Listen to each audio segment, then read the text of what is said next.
Punjabi radio USA ਸੁਣ ਰਹੇ ਸਾਰੇ ਹੀ ਮਾਣਯੋਗ ਅਤੇ ਸਤਿਕਾਰਤ ਸਰੋਤਿਆਂ ਨੂੰ ਪੰਜਾਬੀ ਰੇਡੀਓ USA ਦੀ ਟੀਮ ਅਤੇ ਮੇਰੇ ਰਾਜਕਬੀਰ ਸਿੰਘ ਵੱਲੋਂ ਆਪ ਜੀ ਨੂੰ ਬਹੁਤ ਹੀ ਪਿਆਰ ਸਤਿਕਾਰ ਸਹਿਤ ਦੋਨੋਂ ਹੱਥ ਜੋੜ ਕੇ ਨਿੱਘੀ ਜਿਹੀ ਸਤਿ ਸ੍ਰੀ ਅਕਾਲ ਸਭ ਨੂੰ ਜੀ ਆਇਆਂ ਨੂੰ ਆਖਦੇ ਹਾਂ। ਸੋ ਤੇ ਪ੍ਰੋਗਰਾਮ ਖਬਰ ਤੇ ਨਜ਼ਰ ਦੇ ਵਿੱਚ ਆਪ ਸਭ ਦਾ ਨਿੱਘਾ ਸਵਾਗਤ ਹੈ। ਅੱਜ 13 ਸਤੰਬਰ ਦਿਨ ਮੰਗਲਵਾਰ ਤੇ ਸਾਡੇ ਨਾਲ ਸਵੇਰ ਦੇ ਖਬਰ ਤੇ ਨਜ਼ਰ ਪ੍ਰੋਗਰਾਮ ਦੇ ਵਿੱਚ ਜੁੜ ਚੁੱਕੇ ਨੇ ਮਿੰਟੂ ਗੁਰੂਸਰੀਆ ਜੀ ਮਲੋਟ ਸਟੂਡੀਓਜ਼ ਤੋਂ। ਮਿੰਟੂ ਜੀ ਆਇਆਂ ਨੂੰ ਪਿਆਰ ਭਰੀ ਨਿੱਘੀ ਸਤਿ ਸ੍ਰੀ ਅਕਾਲ ਜੀ। ਸ਼ੁਕਰੀਆ ਸਾਰਿਆਂ ਨੂੰ, ਸਤਿ ਸ਼੍ਰੀ ਅਕਾਲ ਜੀ। ਸਾਡੇ ਅੱਜ ਦੇ ਪ੍ਰੋਗਰਾਮ ਖਬਰ ਤੇ ਨਜ਼ਰ ਉਸ ਨੂੰ ਸਪਾਂਸਰ ਕਰਦੇ ਨੇ ਖਾਲਸਾ ਇੰਸ਼ੋਰੈਂਸ ਏਜੰਸੀ ਵਾਲੇ, ਜਿਨ੍ਹਾਂ ਦੇ ਕੋਲੋਂ ਤੁਸੀਂ ਹਰ ਇੱਕ ਦੀ ਇੰਸ਼ੋਰੈਂਸ ਕਰਵਾ ਸਕਦੇ ਹੋ। ਪੂਰੇ ਅਮਰੀਕਾ ਭਰ ਦੇ ਵਿੱਚ ਇੰਸ਼ੋਰੈਂਸ ਕਰਦੇ ਨੇ। ਜੇਕਰ ਤੁਸੀਂ ਆਰਪ ਦੇ ਮੈਂਬਰ ਹੋ, ਤੁਹਾਡਾ ਰੈਕਟ ਕਲੀਨ ਹੈ, ਤੁਹਾਡੀ ਹੋਮ ਅਤੇ ਆਟੋ ਇੰਸ਼ੋਰੈਂਸ ਦੇ ਵਿੱਚ ਤੁਹਾਨੂੰ 30% ਤੱਕ ਦਾ ਡਿਸਕਾਊਂਟ ਦਵਾ ਸਕਦੇ ਨੇ। ਆਰਪ ਦੇ ਮੈਂਬਰ ਬਣਨ ਲਈ ਕਿਸੇ ਵੀ ਤਰੀਕੇ ਦੀ ਇੰਸ਼ੋਰੈਂਸ ਦੇ ਬਾਰੇ ਪਤਾ ਕਰਨ ਲਈ ਤੁਸੀਂ ਕਾਲ ਕਰੋ ਖਾਲਸਾ ਇੰਸ਼ੋਰੈਂਸ ਵਾਲਿਆਂ ਨੂੰ 408-272-2500 4082722500।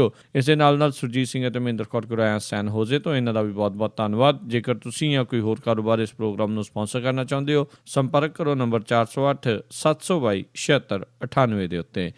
ਮਿੰਟੂ ਜੀ, ਗੱਲਬਾਤ ਦਾ ਸਿਲਸਿਲਾ ਸ਼ੁਰੂ ਕਰਦੇ ਹਾਂ। ਕਾਂਗਰਸੀ ਜਿਹੜੇ ਕੱਲ੍ਹ ਦੇ ਅਸੈਂਬਲੀ ਸੀਗੇ, ਕਹਿੰਦੇ ਅੱਜ ਵੀ ਅਸੈਂਬਲੀ 'ਚ ਡਟੇ ਰਹੇ ਨੇ। ਸੇਖੜੀ ਹੁਣਾਂ ਦੇ ਹਾਲਤ ਖਰਾਬ। ਕਿਸੇ ਸ਼ਾਇਰ ਨੇ ਬੜਾ ਖੂਬਸੂਰਤ ਸ਼ੇਰ ਕਿਹਾ ਸਾਡੀ ਇੱਥੋਂ ਦੀ ਜਿਹੜੀ ਵਿਧਾਨ ਪਾਲਿਕਾ ਉਹਦੇ ਪ੍ਰਤੀ, ਕਹਿੰਦਾ ਕਿ ਜਿੱਥੇ ਕੋਈ ਨਾ ਬੋਲੇ ਕੋਈ ਨਾ ਸੁਣੇ ਉਹਨੂੰ ਸ਼ੋਕ ਸਭਾ ਕਹਿੰਦੇ ਆ, ਜਿੱਥੇ ਸਾਰੇ ਬੋਲੀ ਜਾਣ ਕੋਈ ਨਾ ਸੁਣੇ ਉਹਨੂੰ ਲੋਕ ਸਭਾ ਕਹਿੰਦੇ। ਇਹ ਉਹ ਸਾਡੇ ਇੱਥੇ ਉਸ ਤਰ੍ਹਾਂ ਦਾ ਹੀ ਕੋਈ ਮੰਜ਼ਰ ਬਣਿਆ ਪਿਆ, ਖਾਸ ਤੌਰ ਤੇ ਇੱਥੇ ਪੰਜਾਬ ਦੀ ਅਸੈਂਬਲੀ ਦਾ। ਪਹਿਲਾਂ ਲੋਕ ਸਭਾ ਦੇ ਵਿੱਚ ਬਹੁਤ ਕੁਛ ਹੁੰਦਾ, ਅਸੀਂ ਵੇਖਿਆ ਆਪਣੀਆਂ ਅੱਖਾਂ ਨਾਲ। ਅਸੈਂਬਲੀ ਦੇ ਵਿੱਚ ਕਾਰਨਾਮੇ ਚੜ੍ਹਦੇ ਤੋਂ ਚੜ੍ਹਦੇ ਇੱਥੇ ਦਰਜ ਆ। ਪਰ ਇਹ ਮੇਰੇ ਖਿਆਲ ਦੇ ਨਾਲ ਭਾਰਤ ਦੀ ਹਿਸਟਰੀ ਦੇ ਵਿੱਚ ਪਹਿਲੀ ਵਾਰ ਹੋਇਆ ਕਿ ਉਹਨਾਂ ਨੇ ਉੱਥੇ ਅਸੈਂਬਲੀ ਦੇ ਤੰਬੂ 'ਚ ਬੰਬੂ ਹੀ ਗੰਢ ਲਿਆ, ਉਹ ਨਿਕਲੇ ਹੀ ਨਹੀਂ ਗਏ। ਉਹ ਰਾਤ ਦੇ ਉੱਥੇ ਬੈਠੇ ਆ, ਨਾ ਅੱਜ ਤੜਕੇ ਬਾਹਰ ਆਏ ਆ। ਕੁਛ ਇਹਨਾਂ ਦੇ ਵਿਧਾਇਕ ਅੱਜ ਤੜਕੇ ਆਏ ਸੀਗੇ, 28 ਸਨ ਕੱਲ ਰਾਤ, 7-8 ਆਏ, ਉਹਨਾਂ ਨੂੰ ਮੁੜ ਕੇ ਅੰਦਰ ਨਹੀਂ ਜਾਣ ਦਿੱਤਾ ਪੁਲਿਸ ਵਾਲਿਆਂ। ਪਰ ਜਿਹੜੇ ਉਹ 20 ਦੇ ਕਰੀਬ ਬੈਠੇ ਆ ਉਹ ਅੰਦਰ ਹੀ ਬੈਠੇ ਰਹੇ ਆ। ਉਹਨਾਂ ਦੇ ਵਿੱਚੋਂ ਅੱਜ ਸੇਖੜੀ ਸਾਹਿਬ ਜਿਹੜੇ ਬਟਾਲੇ ਤੋਂ ਨੇ MLA ਇਹਨਾਂ ਦੇ, ਉਹਨਾਂ ਦੀ ਹਾਲਤ ਹੈ ਜਿਹੜੀ ਉਹ ਅਚਾਨਕ ਵਿਗੜ ਗਈ। ਗਰਮੀ ਬੜੀ ਸੀਗੀ ਤੇ ਉਹ ਗਰਮੀ ਦੀ ਤਾਪ ਨਾਲ ਚੱਲਦਿਆਂ ਥੋੜੇ ਜਿਹੇ ਢਿੱਲੇ ਮੱਸੇ ਹੋਏ, ਉਹਨਾਂ ਨੂੰ ਐਂਬੂਲੈਂਸ ਦੇ ਵਿੱਚ ਪਾ ਕੇ ਹਸਪਤਾਲ ਲੈ ਗਏ ਆ। ਪਰ ਮੇਰੇ ਖਿਆਲ ਦੇ ਨਾਲ ਇਹਨਾਂ ਨੂੰ ਪਤਾ ਤੇ ਲੱਗ ਗਿਆ ਹੋਊਗਾ, ਇਹਨਾਂ ਦੀ ਤੇ ਕੁਛ ਘੰਟਿਆਂ 'ਚ ਹੀ ਚੀਕ ਪੈ ਗਈ। ਇਹਨਾਂ ਨੂੰ ਲੱਗਿਆ ਹੋਣਾ, ਅਹਿਸਾਸ ਹੋ ਗਿਆ ਹੋਣਾ ਚਾਹੀਦਾ ਹੈ ਕਿ 60 ਸਾਲ ਇਹਨਾਂ ਦੀ ਪਾਰਟੀ ਰਾਜ ਕਰ ਗਈ ਹੈ ਤੇ ਹਾਲੇ ਵੀ ਭਾਰਤ ਦੇ ਵਿੱਚ 60,000 ਤੋਂ 70,000 ਪਿੰਡ ਇਹੋ ਜਿਹਾ ਜਿੱਥੇ ਬਿਜਲੀ ਨਹੀਂ ਪਹੁੰਚੀ। ਉਹ ਲੋਕ ਕਿਵੇਂ ਅੱਜ ਤੱਕ ਪੀੜ੍ਹੀ ਦਰ ਪੀੜ੍ਹੀ ਗੁਜ਼ਾਰਾ ਕਰਦੇ ਰਹੇ ਆ, ਸੇਖੜੀ ਸਾਹਿਬ ਤੇ ਹੁਣ ਬਿਹਤਰ ਦੱਸਿਆ ਕਰਨਗੇ। ਦੂਜੀ ਗੱਲ ਕਿ ਅੱਜ ਸਰਦਾਰ ਪ੍ਰਕਾਸ਼ ਸਿੰਘ ਬਾਦਲ ਉੱਥੇ ਗਏ ਸਨ, ਉਹਨਾਂ ਨੂੰ ਮਨਾਉਣ ਗਏ ਕਿ ਚਲੋ ਕਾਕਾ ਗੁੱਸਾ ਨਹੀਂ ਕਰੀਦਾ ਹੁੰਦਾ, ਆ ਜਾਓ ਆਪਾਂ ਕੱਲ ਨੂੰ ਫਿਰ ਗੱਲਬਾਤ ਕਰ ਲਵਾਂਗੇ। ਪਰ ਉਹ ਨਹੀਂ ਮੰਨੇ। ਉਹਨਾਂ ਨੇ ਕਿਹਾ ਕਿ ਬੁੱਧਵਾਰ ਨੂੰ ਜਦੋਂ ਇਹ ਦੁਬਾਰਾ ਸੈਸ਼ਨ ਸ਼ੁਰੂ ਹੋਏਗਾ ਅਸੀਂ ਉਦੋਂ ਤੱਕ ਇੱਥੇ ਬੈਠੇ ਹਾਂ। ਜਿਹੜਾ ਕੱਲ ਬੇਵਸਾਈ ਮਤਾ ਲਿਆਏ ਸਨ ਉਹਨੂੰ ਡਿੱਗ ਜਾਣ ਕਰਕੇ ਇਹ ਨਾਰਾਜ਼ ਹੋ ਕੇ ਇੱਥੋਂ ਤੱਕ ਪਹੁੰਚੇ। ਪਰ ਅੱਜ ਉੱਥੇ ਸਾਰਾ ਦਿਨ ਬੀਤ ਗਿਆ, ਹੁਣ ਅੱਜ ਛੁੱਟੀ ਸੀਗੀ, ਕੱਲ ਨੂੰ ਫਿਰ ਕਾਰਵਾਈ ਸ਼ੁਰੂ ਹੋਏਗੀ। ਇਹ ਉਦੋਂ ਤੱਕ ਉੱਥੇ ਬੈਠੇ ਰਹਿਣਗੇ। ਕੈਪਟਨ ਅਮਰਿੰਦਰ ਸਿੰਘ ਨੇ ਉੱਧਰ ਆਪਣੇ ਫੇਸਬੁੱਕ ਪੇਜ ਤੇ ਪਾਤਾ, ਕਹਿੰਦੇ ਜੀ ਕਿ 17 ਘੰਟੇ ਹੋ ਗਏ ਸਾਡੇ ਸੂਰਮੇ ਜਿਹੜੇ ਉਹ ਭੁੱਖੜ ਭਾਣੇ ਝੰਡੇ ਗੱਡ ਕੇ ਬੈਠੇ ਆ। ਉੱਥੇ ਕਿਸੇ ਥੱਲੇ ਕਿਸੇ ਸੱਜਣ ਨੇ ਫੋਟੋ ਪੋਸਟ ਕਰ ਦਿੱਤੀ, ਨਾਲ ਕਮੈਂਟ ਲਿਖ ਦਿੱਤਾ, ਉਹ ਕਹਿੰਦੇ ਜੀ ਭੁੱਖੇ ਭਾਣੇ ਝੰਡੇ ਗੱਡ ਕੇ ਨਹੀਂ, ਉਹ ਤੇ ਕੁੱਖਾ ਕੱਢ ਕੇ ਬੈਠੇ ਆ। ਪਰੌਂਠੇ ਖਾਂਦਿਆਂ ਦੀਆਂ ਉਹਨੇ ਨਾਲ ਫੋਟੋਆਂ ਪਾਤੀਆਂ ਕਿ ਉਹ ਤੇ ਰੱਜੇ ਪੁੱਜੇ ਆ, ਤੁਸੀਂ ਐਵੇਂ ਭੁੱਖੜ ਭਾਣੇ ਬਣਾਈ ਜਾਂਦੇ। ਸਾਰਾ ਕੁਛ ਹੈਗਾ ਉਹਨਾਂ ਦੇ ਕੋਲੋਂ। ਸੋ ਇਹ ਜੋ ਮਰਜ਼ੀ ਹੈ, ਜਿਸ ਤਰ੍ਹਾਂ ਦਾ ਮਰਜ਼ੀ ਇਹ ਕਹਿ ਲਈਏ ਰਾਜਨੀਤੀ ਕਰਨ ਦਾ ਢੰਗ ਆ, ਪਰ ਮੇਰੇ ਖਿਆਲ ਦੇ ਨਾਲ ਇਹ ਗਲਤ ਰਸਤਾ ਜੋ ਇਹਨਾਂ ਨੇ ਚੁਣਿਆ। ਦੇਖੋ, ਜੇ ਇਹਨਾਂ ਨੇ ਕੋਈ ਪ੍ਰੋਟੈਸਟ ਕਰਨਾ ਸੀ, ਜੇ ਕੋਈ ਇਹਨਾਂ ਦੇ ਨਾਲ ਅਨਿਆਂ ਹੋਇਆ, ਅਸੈਂਬਲੀ ਦੇ ਬਾਹਰ ਬੈਠ ਜਾਂਦੇ ਜਾਂ ਹੋਰ ਜੋ ਉੱਥੇ ਅੱਗੇ ਵਿਰੋਧ ਕਰਨ ਦਾ ਢੰਗ ਅਪਣਾਇਆ ਜਾਂਦਾ ਹੈ, ਜਿਹਨੂੰ ਲੋਕਤਾਂਤਰਿਕ ਢੰਗ ਕਹਿੰਦੇ ਆ, ਉਹ ਅਪਣਾਇਆ ਜਾਂਦਾ ਤੇ ਬਿਹਤਰ ਸੀ। ਇਹਦੇ ਨਾਲ ਹੋਇਆ ਕੁਛ ਨਹੀਂ। ਲੋਕਾਂ ਦੇ ਵਿੱਚ ਸੁਨੇਹਾ ਜਿਹੜਾ ਉਹ ਇਹ ਨਹੀਂ ਗਿਆ ਕਿ ਇਹਨਾਂ ਨੇ ਇੱਕ ਹਿਸਟਰੀ ਕ੍ਰੀਏਟ ਕਰ ਦਿੱਤੀ ਹੈ ਲੋਕ ਮੁੱਦਿਆਂ ਲਈ, ਪੰਜਾਬ ਲਈ। ਇਹਨਾਂ ਨੇ ਆਪਣੇ ਆਪ ਨੂੰ ਉੱਥੇ ਦੋਜ਼ਖ ਦੇ ਵਿੱਚ ਪਾ ਲਿਆ, ਬਿਨਾਂ ਲਾਈਟ ਤੋਂ, ਬਿਨਾਂ AC ਤੋਂ।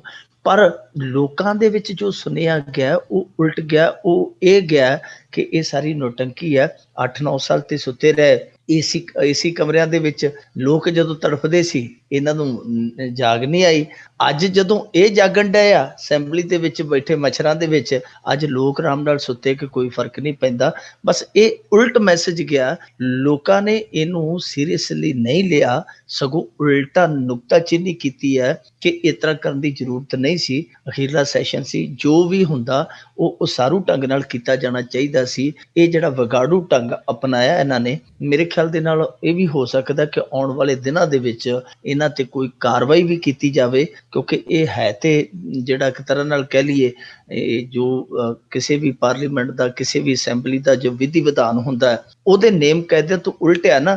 ਕਿ ਕੱਲ ਜਦੋਂ ਇਹ ਬਾਹਰ ਆ ਗਏ, ਸੱਤਾਧਾਰੀ ਹਾਕਮ ਧਿਰ ਜਿਹੜੀ ਬਾਹਰ ਆ ਗਈ, ਤੇ ਉੱਥੇ ਇਹਨਾਂ ਨੇ ਆਪਣੀ ਅੰਦਰ ਅਸੈਂਬਲੀ ਲਾ ਲਈ। ਰਾਜਾ ਵੜਿੰਗ ਜਿਹੜਾ ਉਪ ਮੁੱਖ ਮੰਤਰੀ ਦੀ ਕੁਰਸੀ ਤੇ ਬਹਿ ਗਿਆ, ਕੋਈ ਮੁੱਖ ਮੰਤਰੀ ਦੀ ਕੁਰਸੀ ਤੇ ਬਹਿ ਗਿਆ, ਕੋਈ ਸਵਾਲ ਕਰਨ ਲੱਗ ਪਿਆ, ਕੋਈ ਸਪੀਕਰ ਬਣ ਗਿਆ ਤੇ ਕੋਈ ਆਪ ਹੀ ਜਵਾਬ ਦੇਣ ਲੱਗ ਪਿਆ।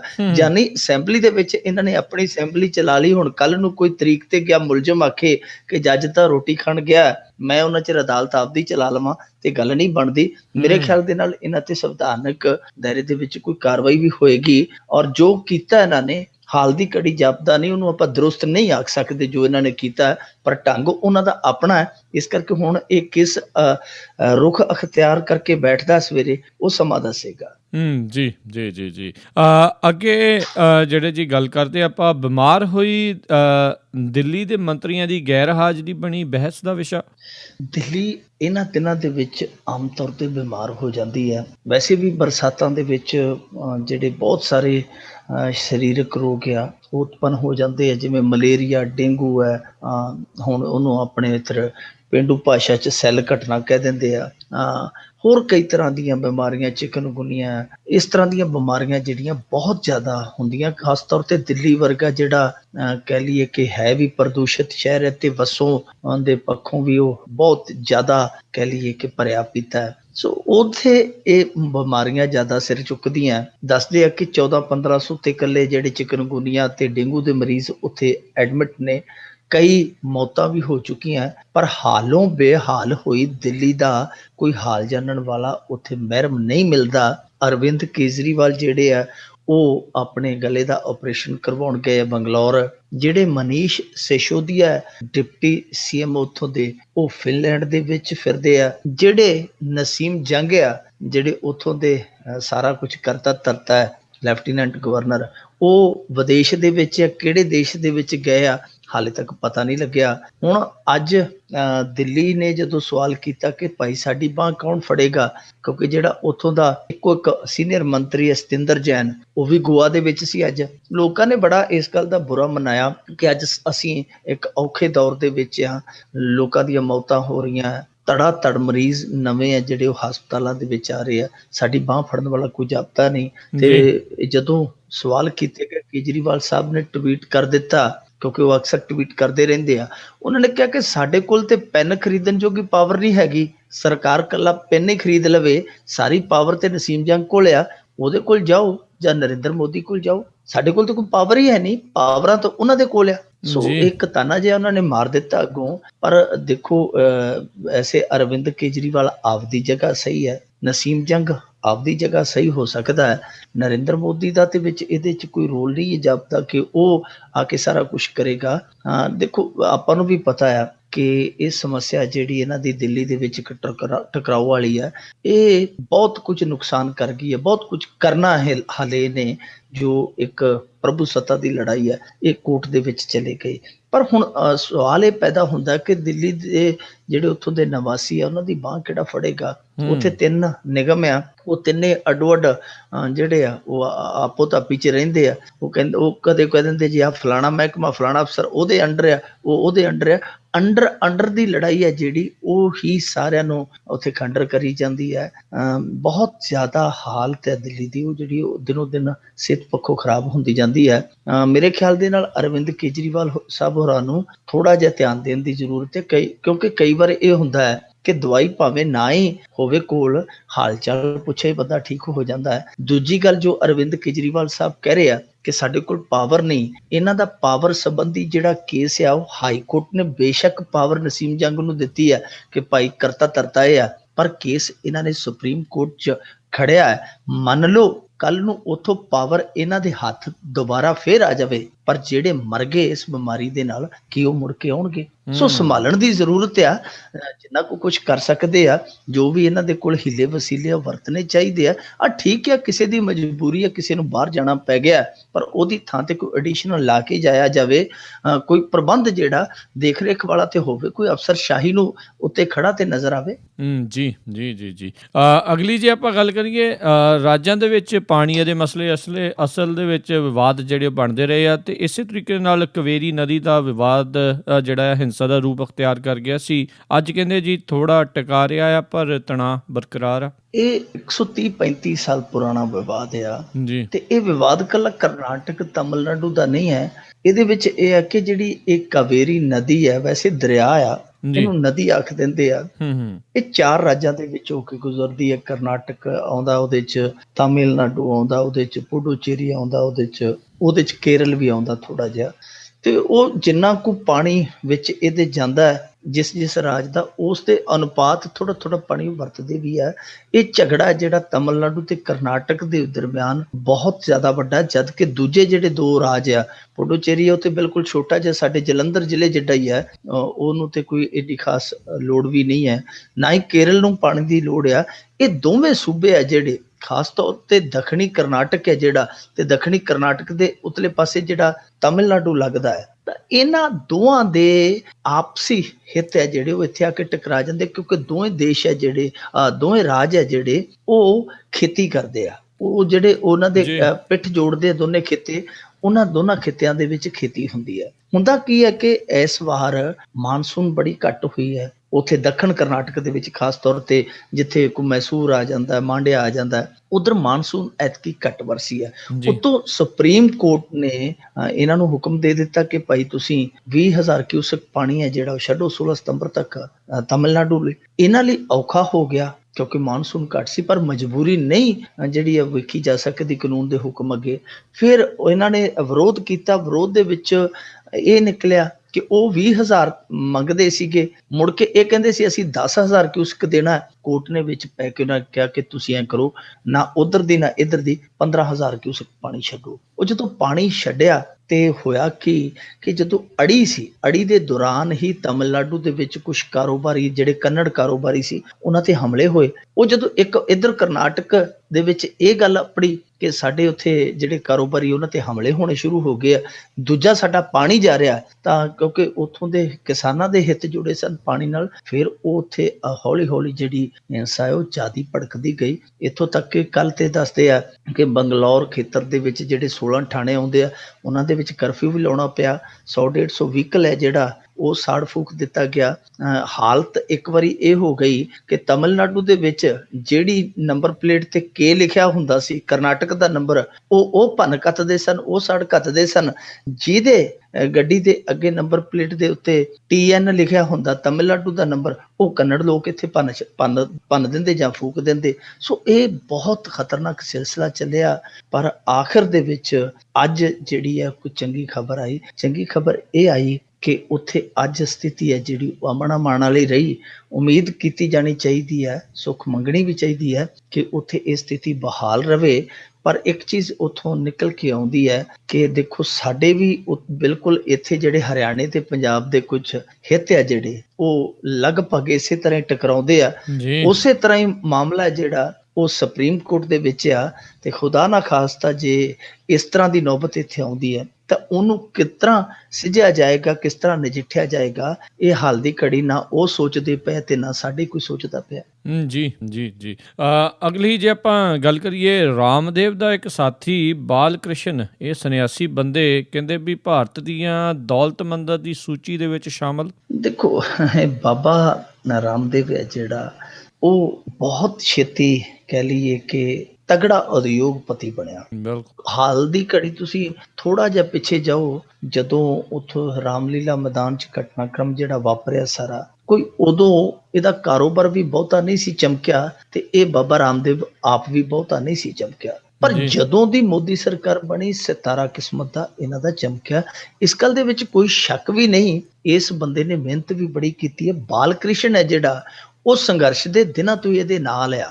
ਇਹ ਬਾਲ ਕ੍ਰਿਸ਼ਨ ਤੇ ਇਹ ਕਿਸੇ ਸਮੇਂ ਹੁਣ ਤੇ ਭਗਵੇਂ ਪਾਉਂਦਾ ਹੈ ਨਾ ਜਿਹੜਾ ਰਾਮਦੇਵ ਆ, ਕਿਸੇ ਸਮੇਂ ਇਹਦੀ ਚਿੱਟੀ ਧੋਤੀ ਬੰਨੀ ਹੁੰਦੀ ਸੀ ਤੇ ਚਿੱਟੀ ਧੋਤੀ ਉਹਦੇ ਲੱਗੀ ਹੁੰਦੀ ਸੀ ਬਾਲ ਕ੍ਰਿਸ਼ਨ ਦੇ। ਦੋਵੇਂ ਪਿੰਡਾਂ ਦੇ ਵਿੱਚ ਜਾਂਦੇ ਹੁੰਦੇ ਸਨ, ਜਿਵੇਂ ਸਾਡੇ ਇੱਥੇ ਪਿੰਡਾਂ ਦੇ ਵਿੱਚ ਫੇਰੀ ਵਾਲੇ ਆਉਂਦੇ ਆ, ਤੇ ਉਹ ਆਪਦਾ ਜੜੀ ਬੂਟੀ ਹੈ ਜਿਹੜੀ ਇਸ ਤਰ੍ਹਾਂ ਸਾਈਕਲਾਂ ਤੇ ਤੁਰ ਫਿਰ ਕੇ ਵੇਚਿਆ ਕਰਦੇ ਸਨ। ਸੰਘਰਸ਼ ਇਹਨਾਂ ਨੇ ਚੰਗਾ ਕੀਤਾ। ਉਸ ਤੋਂ ਬਾਅਦ ਬਾਬਾ ਰਾਮਦੇਵ ਜਿਹੜਾ ਉਹ ਥੋੜਾ ਜਿਹਾ ਉਲਾਰਵਾਦੀ ਹੋਇਆ ਕਾਂਗਰਸ ਵੱਲ, ਕਾਂਗਰਸ ਨੇ ਇਹਨੂੰ ਦਿੱਤਾ ਜਿੰਨਾ ਕੁ ਆਸ਼ੀਰਵਾਦ ਉਹ ਦੇ ਸਕਦੇ ਸਨ, ਬਾਬੇ ਨੂੰ ਆਸ਼ੀਰਵਾਦ ਉਹਨਾਂ ਤੋਂ ਮਿਲਿਆ। ਹੌਲੀ ਹੌਲੀ ਨੂੰ ਪਤਾ ਲੱਗ ਗਿਆ ਕਿ ਇਹ ਰਸਤਾ ਹੈ ਜਿਹੜਾ ਇਹ ਬੁਲੰਦੀਆਂ ਵੱਲ ਨੂੰ ਜਾਂਦਾ ਹੈ। ਫਿਰ ਹੌਲੀ ਹੌਲੀ ਬਾਬਾ ਜਿਹੜਾ ਉਹਨੇ ਆਪਣਾ ਗੇਅਰ ਪੁੱਠਾ ਪਾਇਆ ਤੇ ਭਾਜਪਾ ਵੱਲ ਉਹਨੇ ਸਿਟੀ ਰਲਾ ਲਈ। ਜਦੋਂ ਕਾਂਗਰਸ ਨੂੰ ਪਤਾ ਲੱਗਿਆ ਤਾਂ ਫਿਰ ਤੁਹਾਨੂੰ ਪਤਾ ਹੀ ਹੈ ਜਿਹੜੀ ਦੁੜਕੀ ਉੱਥੋਂ ਰਾਮਲੀਲਾ ਮੈਦਾਨ 'ਚ ਲੱਗੀ ਸੀ ਉਹ ਇਸੇ ਕਰਕੇ ਲੱਗੀ ਸੀ ਕਿਉਂਕਿ ਅੰਦਰ ਖਾਤੇ ਬਾਬਾ ਕਾਲੇ ਧਨ ਦੇ ਨਾਮ ਤੇ ਆਪਣਾ ਜਿਹੜਾ ਸੀਗਾ ਉਹ ਚਿੱਟਾ ਮੰਤਰ ਪੜ੍ਹੀ ਜਾਂਦਾ ਸੀਗਾ, ਇਸ ਕਰਕੇ ਉਹ ਸਭ ਕੁਝ ਵਾਪਰਿਆ। ਹੁਣ ਜਦੋਂ ਮੋਦੀ ਸਰਕਾਰ ਬਣੀ, ਮੋਦੀ ਸਰਕਾਰ ਬਣਨ ਤੋਂ ਬਾਅਦ ਤੇ ਤੁਸੀਂ ਦੇਖ ਸਕਦੇ ਹੋ ਇੱਕ ਤਰ੍ਹਾਂ ਨਾਲ ਰਾਮਦੇਵ ਦੀ ਚੜ੍ਹਤ ਹੋ ਗਈ। ਆ ਟੈਲੀਵਿਜ਼ਨ ਚੈਨਲਾਂ ਤੇ ਜਿੰਨੀਆਂ ਵੀ ਮਸ਼ਹੂਰੀਆਂ ਆਉਂਦੀਆਂ, ਇੱਕ ਸੈਕਿੰਡ ਦਾ ਜਿੱਥੇ ਕਈ ਹਜ਼ਾਰਾਂ ਰੁਪਏ ਰੇਟ ਹੈ ਪ੍ਰਾਈਮ ਟਾਈਮ ਦੇ ਵਿੱਚ, ਉੱਥੇ ਇਹਨਾਂ ਮਸ਼ਹੂਰੀਆਂ ਦੀ ਭਰਮਾਰ ਆ। ਹਰੇਕ ਦੂਜੇ ਤੀਜੇ ਮਿੰਟ ਦੇ ਵਿੱਚ ਹਰੇਕ ਕਿਸੇ ਚੈਨਲ ਤੇ ਹਰੇਕ ਇੱਕ ਅੱਧੇ ਮਿੰਟ ਦੇ ਵਿੱਚ ਤੁਹਾਨੂੰ ਮਸ਼ਹੂਰੀ ਹੈ ਜਿਹੜੀ ਉਹ ਇਹਨਾਂ ਦੇ ਪ੍ਰੋਡਕਟਾਂ ਦੀ, ਇਹਨਾਂ ਦੇ ਉਤਪਾਦਾਂ ਦੀ ਹੈ ਜਿਹੜੀ ਉਹ ਵੇਖਣ ਨੂੰ ਮਿਲ ਸਕਦੀ ਹੈ। ਬਹੁਤ ਵੱਡੇ ਪੱਧਰ ਤੇ ਇਸ਼ਤਿਹਾਰਬਾਜ਼ੀ ਹੋ ਰਹੀ ਹੈ। ਸੋ ਇਹ ਇਸੇ ਕਰਕੇ ਕਿਉਂਕਿ ਇਹਨਾਂ ਨੂੰ ਬਾਜ਼ਾਰ ਮਿਲ ਗਿਆ। ਬਾਜ਼ਾਰ ਤੇ ਬਾਬੇ ਨੇ ਵੈਸੇ ਯੋਗਾ ਦੇ ਨਾਂ ਤੇ ਤਿਆਰ ਕੀਤਾ ਸੀਗਾ, ਉਤੋਂ ਪੋਲੀਟੀਕਲੀ ਸਪੋਰਟ ਮਿਲ ਗਈ ਤੇ ਹੁਣ ਬਾਜ਼ਾਰ ਤੇ ਬਿਲਕੁਲ ਬਾਬੇ ਦਾ ਦਬਦਬਾ ਹੈ। ਇਹੋ ਹੀ ਕਾਰਨ ਆ ਕਿ ਹੂ ਰਨ ਇੱਕ ਮੈਗਜ਼ੀਨ ਆ ਚੀਨੀਆਂ ਦੀ, ਉਹਨਾਂ ਨੇ ਇੱਕ ਲਿਸਟ ਕੀਤੀ ਹੈ 339 ਭਾਰਤੀਆਂ ਦੀ ਜਾਰੀ ਜਿਹੜੇ ਕਿ ਦੌਲਤਮੰਦ CEO ਆ ਕੰਪਨੀਆਂ ਦੇ। ਉਹਨਾਂ ਦੇ ਵਿੱਚੋਂ ਬਾਲ ਕ੍ਰਿਸ਼ਨ ਹੈ ਜਿਹੜਾ ਉਹ 5ਵੇਂ ਨੰਬਰ ਤੇ ਆ, ਯਾਨੀ 25ਵੇਂ ਨੰਬਰ ਤੇ ਆ, ਤੇ ਜਿਹਦੇ ਕੋਲ ਦੌਲਤ ਦੱਸੀ ਗਈ ਹੈ ਲਗਭਗ 26,500 ਕਰੋੜ ਰੁਪਈਆ। ਬਹੁਤ ਵੱਡਾ ਕਹਿ ਸਕਦੇ ਆ ਕਿ ਸਾਮਰਾਜ ਆ।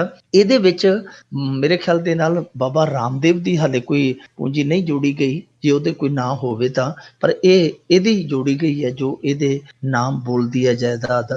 ਇਹਦੇ ਵਿੱਚ ਇੱਕ ਚੀਜ਼ ਹੋਰ ਵੇਖਣ ਵਾਲੀ ਹੈ ਕਿ ਜਦੋਂ ਤੋਂ ਮੋਦੀ ਸਰਕਾਰ ਬਣੀ ਹੈ ਇਹਨਾਂ ਦਾ ਟਰਨਓਵਰ ਹੈ ਜਿਹੜਾ ਜਾਂ ਇਹਨਾਂ ਦੀ ਜਿਹੜੀ ਗਰੋਥ ਰੇਟ ਆ ਉਹ 150% ਵੱਧ ਗਈ ਇੱਕ ਸਾਲ ਦੇ ਵਿੱਚ। ਜਦੋਂ ਉਹ ਸਰਕਾਰ ਬਣਦੀ ਹੈ ਉਦੋਂ ਬਾਅਦ ਇਹਨਾਂ ਦਾ ਕਾਰੋਬਾਰ ਹੈ ਜਿਹੜਾ ਉਹ ਭਾਗ ਮਿਲਖਾ ਵਾਂਗੂ ਦੌੜਦਾ ਹੈ ਤੇ 150% ਉਹਦੇ ਚ ਗਰੋਥ ਰੇਟ ਦਾ ਵਾਧਾ ਹੁੰਦਾ ਹੈ। ਬਾਲ ਕ੍ਰਿਸ਼ਨ ਨੇ 2011 ਦੇ ਵਿੱਚ ਇਹ ਕਿਹਾ ਸੀਗਾ ਕਿ ਮੈਂ ਤੇ 50-60 ਕਰੋੜ ਰੁਪਈਆ ਜਿਹੜਾ ਉਹ ਕਰਜ਼ੇ ਤੇ ਲਿਆ, ਮੈਂ ਤੇ ਕਰਜ਼ਾਈ ਹਾਂ 50-60 ਕਰੋੜ ਦਾ। ਹੁਣ ਜੇ 2011 ਮੈਂ ਖੁਦ ਉਹ ਸਟੇਟਮੈਂਟ ਇਹਦੀ ਕਰਨਾ ਹੀ ਸੁਣੀ ਸੀ ਟੈਲੀਵਿਜ਼ਨ ਤੇ, ਜਦੋਂ ਕਹਿੰਦਾ ਸੀ ਕਿ ਅਸੀਂ ਤੇ 50-60 ਕਰੋੜ ਦੇ ਕਰਜ਼ਾਈ ਆ ਉਲਟਾ, ਤੇ ਜੇ ਉਹ ਮੰਨ ਲਈਏ ਕਿ ਉਦੋਂ ਇਹ ਸੱਚ ਬੋਲਦੇ ਸਨ, ਇਹ ਕਰਜ਼ਾਈ ਸਨ, ਫਿਰ 5 ਸਾਲਾਂ ਦੇ ਵਿੱਚ ਇਹੋ ਜਿਹਾ ਕਿਹੜਾ ਝੁਰਲੂ ਇਹਨਾਂ ਦੇ ਹੱਥ ਲੱਗ ਗਿਆ ਕਿ ਇਹਨਾਂ ਨੇ ਵਾਰੇ ਨਿਆਰੇ ਕਰ ਲਏ। ਜੇ ਹੋਰ ਨਹੀਂ ਕੁਝ ਬਾਬੇ ਨਾਲ ਕੋਈ ਸਾਡਾ ਗਿਲਾ ਸ਼ਿਕਵਾ ਨਹੀਂ, ਹੋਰ ਨਹੀਂ ਕੁਝ, ਉਹ ਦੇਸ਼ ਦਾ ਬੜਾ ਭਲਾ ਸੋਚਦੇ ਆ। ਇਹ ਜਿਹੜੇ ਫੁੱਟਪਾਥ ਤੇ ਬੈਠੇ ਇਹਨਾਂ ਦੇ ਵਾਂਗੂ ਸਾਈਕਲਾਂ ਤੇ ਜਿਹੜੇ ਕਿਰਤ ਕਰਨ ਜਾਂਦੇ ਆ 10-10 20-20 ਕਿਲੋਮੀਟਰ ਮਜ਼ਦੂਰੀ ਕਰਨ ਜਾਂਦੇ, ਲੇਬਰ ਚੌਂਕਾਂ ਦੇ ਵਿੱਚ ਜਾ ਕੇ ਖੜਦੇ ਆ, ਘੱਟੋ ਘੱਟ ਉਹਨਾਂ ਨੂੰ ਕੋਈ ਮੂਲ ਮੰਤਰ ਤੇ ਦੇ ਕਿ ਕਿਸ ਤਰ੍ਹਾਂ ਸਾਈਕਲ ਤੋਂ ਜਹਾਜ਼ ਤੇ ਚੜੀਦਾ। ਜੀ ਬਿਲਕੁਲ। ਅਗਲੀ ਜੇ ਆਪਾਂ ਗੱਲ ਕਰੀਏ, ਹਰਿਦੁਆਰ ਦੇ ਵਿੱਚ ਜਿਹੜੇ ਸਿਆਸੀ ਸੰਨਿਆਸੀ ਦੇ ਮਾਫੀਆ ਗੱਠਜੋੜ ਨੇ ਇੱਕ ਹੋਰ ਗੁਰਦੁਆਰਾ ਹੜੱਪਿਆ। ਉੱਥੇ ਬਹੁਤ ਸਾਰਾ ਕਹਿ ਲਈਏ ਕਿ ਖਲਾਰਾ ਪੈ ਚੁੱਕਾ ਧਰਮ ਦੇ ਨਾਮ ਤੇ ਜੋ ਉੱਥੇ ਹੋ ਰਿਹਾ ਹੈ। ਧਰਮ ਤੇ ਇੱਕ ਤਰ੍ਹਾਂ ਨਾਲ ਕਹਿ ਲਈਏ ਜਿਹੜਾ ਉੱਥੇ ਮਾਫੀਆ ਖੇਡਦਾ ਪਿਆ ਜੀ ਧਰਮ ਦੇ ਨਾਲ ਰਲ ਕੇ, ਜਿਵੇਂ ਤੁਸੀਂ ਨਾਂ ਲਿਆ ਸੰਨਿਆਸੀ ਤੇ ਇਹ ਸਾਰੇ ਜਿਹੜੇ ਧਿਰਾਂ ਨੇ ਵਿੱਚ ਇਹਨਾਂ ਦੇ ਪੋਲੀਟੀਸ਼ੀਅਨ ਵੀ ਆ, ਸਿਆਸੀ ਵੀ, ਸੰਨਿਆਸੀ ਵੀ ਤੇ ਬਦਮਾਸ਼ੀ ਵੀ, ਇਹ ਸਾਰੇ ਰਲ ਮਿਲ ਕੇ ਉੱਥੇ ਜੋ ਖੇਡਦੇ ਪਏ ਆ ਉਹ ਕੰਨ ਖੁੱਲਣ ਵਾਲੀ ਆ ਜੀ। ਇਹਨਾਂ ਨੇ ਦੱਸਦੇ ਆ ਕਿ 7 ਸਾਲਾਂ ਦੇ ਵਿੱਚ 100 ਧਾਰਮਿਕ ਜਾਇਦਾਦ ਨੂੰ ਹੜੱਪ ਕੇ ਉਹਨਾਂ ਥਾਵਾਂ ਤੇ ਹੋਟਲ, ਰੈਸਟੋਰੈਂਟ ਜਾਂ ਹੋਰ ਕਾਰੋਬਾਰੀ ਅਦਾਰੇ ਖੋਲ ਲਿਆ ਜੀ। 7 ਸਾਲਾਂ ਦੇ ਵਿੱਚ 100। ਹੁਣ ਜਿਹੜੇ 100 ਧਾਰਮਿਕ ਜਾਇਦਾਦ ਆ, ਹੁਣ ਉੱਥੇ ਇਹ ਤਾਂ ਹੈ ਨਹੀਂ ਕਿ ਕੋਈ ਕਿਸੇ ਸਰਕਸ ਵਾਲੇ ਦੀ ਥਾਂ ਹੋਵੇ, ਉੱਥੇ ਧਾਰਮਿਕ ਜੇ ਜਾਇਦਾਦ ਆ ਤਾਂ ਉਹਦਾ ਮਤਲਬ ਹੈ ਕਿ ਉਹ ਕਿਸੇ ਨਾ ਕਿਸੇ ਦੀ ਅਕਾਦਤ ਨਾਲ ਜੁੜੀ ਆ। ਕਿਉਂਕਿ ਤੁਹਾਨੂੰ ਪਤਾ ਹੈ ਹਰਿਦੁਆਰ ਹੈ ਜਿਹੜਾ ਉਹ ਸਨਾਤਨ ਧਰਮ ਦਾ ਇੱਕ ਤਰ੍ਹਾਂ ਨਾਲ ਕਹਿ ਲਈਏ ਬਹੁਤ ਮਹੱਤਵਪੂਰਨ ਧਾਰਮਿਕ ਸਥਾਨ ਆ।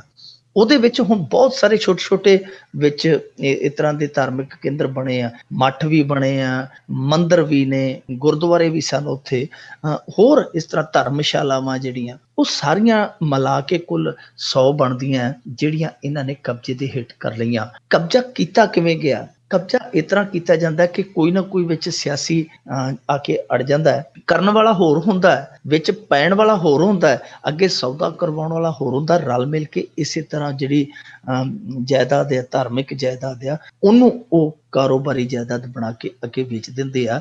ਹਾਲ ਦੀ ਘੜੀ ਤੁਹਾਨੂੰ ਯਾਦ ਹੋਣਾ ਹੈ, ਗਿਆਨ ਗੋਦੜੀ ਗੁਰਦੁਆਰੇ ਦਾ ਇੱਕ ਬਹੁਤ ਸਾਰਾ ਵਿਵਾਦ ਹੈ ਜਿਹੜਾ ਜਗਨਨਾਥਪੁਰੀ ਦੇ ਵਿੱਚੋਂ ਸਾਹਮਣੇ ਆਉਂਦਾ।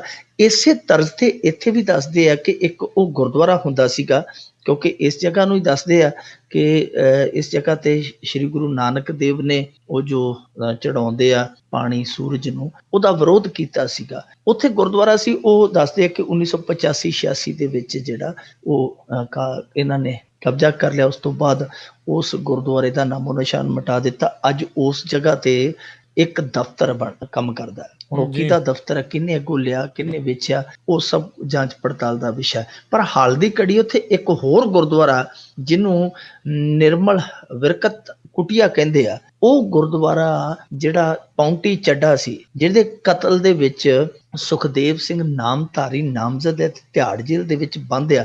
ਇਹ ਕਿਸੇ ਸਮੇਂ ਭਾਜਪਾ ਦੀ ਉੱਥੇ ਸਰਕਾਰ ਦੇ ਵਿੱਚ ਘੱਟ ਗਿਣਤੀਆਂ ਦਾ ਚੇਅਰਮੈਨ ਹੁੰਦਾ ਸੀ। ਇਹਨੇ ਉਹ ਗੁਰਦੁਆਰਾ ਜਿਹੜਾ ਆਪਣੇ ਕਹਿ ਲਈਏ ਕਿ ਆਪਣੇ ਚਰਨ ਕਮਲਾਂ ਦੇ ਨਾਲ, ਕਰ ਕਮਲਾਂ ਦੇ ਨਾਲ ਉਸ ਗੁਰਦੁਆਰੇ ਨੂੰ ਅੱਗੇ ਤੋਰਿਆ, ਤੇ ਇੱਕ ਬਹੁਤ ਭਾਜਪਾ ਦਾ ਜਿਹੜਾ ਵੱਡਾ ਨੇਤਾ ਸੀ ਉਹਨੇ ਨਾਲ ਰਲ ਕੇ ਸੌਦਾ ਕਰ ਲਿਆ। ਇੱਕ ਸ਼ਾਇਦ 80 ਲੱਖ ਦੇ ਵਿੱਚ ਇਹ ਗੁਰਦੁਆਰਾ ਸੀਗਾ ਜਿਹੜਾ ਉਹ ਅੱਗੇ ਵੇਚ ਦਿੱਤਾ ਗਿਆ। 80 ਲੱਖ ਦੇ ਵਿੱਚ। ਇਹਦੇ ਵਿੱਚ ਇੱਕ ਹੁਣ ਹੋਰ ਪਹਿਲੂ ਸਾਹਮਣੇ ਆਇਆ। ਹਰੀਸ਼ ਰਾਵਤ ਜਿਹੜਾ ਉੱਥੋਂ ਦਾ ਮੁੱਖ ਮੰਤਰੀ ਹੈ, ਉਹਦਾ ਦੱਸਦੇ ਆ ਕਿ ਜਿਹੜਾ ਪੀਏ ਆ, ਉਹਦਾ ਜਿਹੜਾ ਉਦਯੋਗ ਦਾ ਪੀਏ ਆ, ਕਾਰੋਬਾਰੀ ਧੰਦਿਆਂ ਦਾ ਜਿਹੜਾ ਪੀਏ ਆ, ਉਹ ਵੀ ਇਸ ਖੇਡ ਦੇ ਵਿੱਚ ਸ਼ਾਮਲ ਸੀ। ਦੱਸੋ ਹੁਣ ਜਿਹੜਾ ਤਤਕਾਲੀਨ ਮੁੱਖ ਮੰਤਰੀ ਹੈ, ਉਹਦਾ ਉਦਯੋਗਿਕ ਸਲਾਹਕਾਰ ਹੈ ਜਿਹੜਾ, ਉਹ ਇਸ ਖੇਡ ਦੇ ਵਿੱਚ ਹੈ, ਤੇ ਫਿਰ ਉੱਥੇ ਰੋਕੇਗਾ ਕੌਣ? ਇੱਥੇ ਇੱਕ ਹੋਰ ਚੀਜ਼ ਬੜੀ ਵੱਡੀ ਹੈ ਕਿ ਜਿਹੜੀ ਉੱਥੇ ਜਗ੍ਹਾ ਤੇ ਹੁਣ ਹੋਟਲ ਰਾਜ ਚੱਲਦਾ ਪਿਆ, ਹੋਟਲ ਰਾਜ ਉਹਨੂੰ ਕਹਿੰਦੇ ਆ, ਉੱਥੇ ਕਦੇ ਇੱਕ ਧਰਮਸ਼ਾਲਾ ਹੋਇਆ ਕਰਦੀ ਸੀ, ਤੇ ਉਹ ਧਰਮਸ਼ਾਲਾ ਨੂੰ ਕਬਜ਼ਾ ਕੇ ਇਹ ਹੋਟਲ ਰਾਜ ਉਸਾਰਿਆ ਗਿਆ। ਤੇ ਇਹਦੀ ਬਲੀ ਲਈ ਆਸ਼ੂਤੋਸ਼ ਹੁੰਦਾ ਸੀਗਾ, ਕਾਂਗਰਸ ਦਾ ਨੇਤਾ ਸਨਤ ਸ਼ਰਮਾ, ਉਹਦਾ ਆਸ਼ੂਤੋਸ਼ ਦੇ ਨਾਲ ਸ਼ਾਇਦ ਰੌਲਾ ਪਿਆ, ਉਹਦਾ ਕਤਲ ਵੀ ਹੋਇਆ ਕਾਂਗਰਸੀ ਦਾ। ਤੇ ਜੇ ਅੱਗੇ ਚੱਲੀਏ, ਇੱਕ ਇੱਥੇ ਕਹਾਣੀ ਹੋਰ ਬੜੀ ਵੱਡੀ ਸਾਹਮਣੇ ਆਉਣ ਡਈ ਹੈ ਕਿ ਇੱਕ ਐਸਡੀਐਮ ਨੇ 15 ਵਿਗੇ ਉੱਥੇ ਜ਼ਮੀਨ ਸੀ, ਰਾਧਾ ਕ੍ਰਿਸ਼ਨ ਜਿਹੜੇ ਇਹਨਾਂ ਦੇ ਹੋਏ ਨੇ ਦੇਵੀ ਦੇਵਤੇ, ਰਾਧਾ ਕ੍ਰਿਸ਼ਨ ਦੇ ਨਾਂ ਤੇ 15 ਵਿਗੇ ਜ਼ਮੀਨ ਲਵਾਈ ਸੀ ਕਿਸੇ ਨੇ। ਉਹ 1915 ਦੇ ਕਰੀਬ ਲੱਗੀ ਸੀ ਉਹ ਜ਼ਮੀਨ, ਨਾ ਕਿ ਭਗਵਾਨ ਦੇ ਨਾਂ ਜ਼ਮੀਨ ਲਾਈ ਆ, ਜਿਵੇਂ ਆਪਣੇ ਆਮ ਸਮਾਜ ਦੇ ਵਿੱਚ ਹੁੰਦਾ, ਗੁਰਦੁਆਰਿਆਂ ਦੇ ਨਾਂ ਜਾਂ ਹੋਰ ਦੇਵੀ ਦੇਵਤਿਆਂ ਦੇ ਨਾਂ ਕਰ ਜਾਂਦੇ ਆ ਜੀ। ਉਹ 15 ਵਿਗੇ ਜ਼ਮੀਨ ਹੈ ਜਿਹੜੀ, ਉਹ ਕੁਝ ਸਮਾਂ ਪਹਿਲਾਂ ਉੱਥੋਂ ਦੇ ਇੱਕ ਐਸਡੀਐਮ ਨੇ ਲਾ ਕੇ, ਤੇ ਇੱਕ ਭਾਜਪਾ ਦਾ ਨੇਤਾ ਸੀਗਾ, ਉਹਦਾ ਨਾਂ ਸੀ ਤ੍ਰਿਪਾਠੀ, ਉਸ ਤ੍ਰਿਪਾਠੀ ਨਾਂ ਦੇ ਭਾਜਪਾ ਦੇ ਨੇਤਾ ਨੂੰ ਉਹ ਜ਼ਮੀਨ ਦੇ ਦਿੱਤੀ। ਜਦੋਂ ਰੌਲਾ ਪਿਆ, ਦੇਖੋ ਕਮਾਲ ਦੀ ਗੱਲ ਕਿ ਭਗਵਾਨ ਦੀ ਜ਼ਮੀਨ ਪਹਿਲਾਂ ਲੈ ਕੇ ਇਨਸਾਨ ਦੇ ਨਾਂ ਚੜ੍ਹਦੀ ਹੈ, ਜਦੋਂ ਰੌਲਾ ਪੈਂਦਾ ਫਿਰ ਉਹ ਜ਼ਮੀਨ ਵਾਪਸ ਇਨਸਾਨ ਦੇ ਨਾਂ ਲੈ ਕੇ ਭਗਵਾਨ ਦੇ ਨਾਂ ਚੜ੍ਹ ਜਾਂਦੀ ਹੈ। ਸੋ ਉੱਥੇ ਇਹੋ ਜਿਹਾ ਸਭ ਕੁਛ ਹੋ ਰਿਹਾ ਹੈ।